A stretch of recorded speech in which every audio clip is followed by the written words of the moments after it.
When I think of Veronica Sandoval, so many words can describe her, but I think the main word that would describe Veronica is class. She's a classy young lady on the court, an elegant young lady in how she played. She played with great consistency, great heart, great passion. One of the nicest young ladies I have ever coached in the history of my tenure. And so Veronica played on some excellent teams, probably was on my greatest team that I had back in 2010. And she played 4 years varsity. She had a combined record of 81 wins and only 17 losses.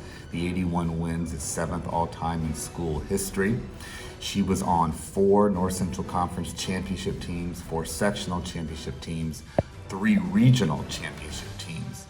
And then individual honors started coming her way her senior year. And that's probably the year I was most impressed with Veronica. We had a great star in Kristen Futrell, who had played 4 years at number 1, and Veronica played behind her first 3 years. Veronica comes in as a senior and plays number 1. My expectations for Veronica that year weren't the highest coming in as a number 1 player.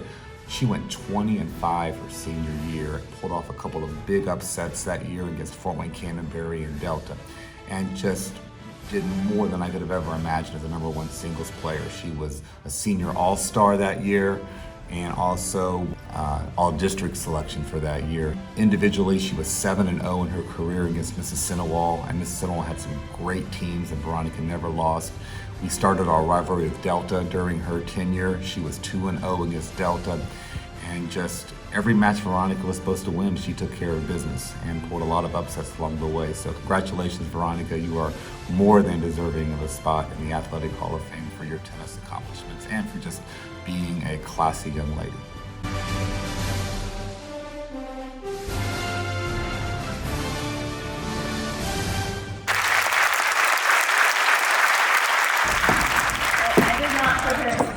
I was not expecting this. I wasn't expecting any of this. It's so much more than I ever could have imagined, and it's incredible. And thank you, Mr. Porter. I obviously would not have this without you, so thank you to you and Terry. Well, I guess Mr. Lakes. Terry sounds weird. He's my English teacher, and he tried for years to get me to run track, so sorry I never did. But this is awesome. Thank you, Mr. Fowler, for putting this together and just for the honor. It's an honor to be here, so thank you.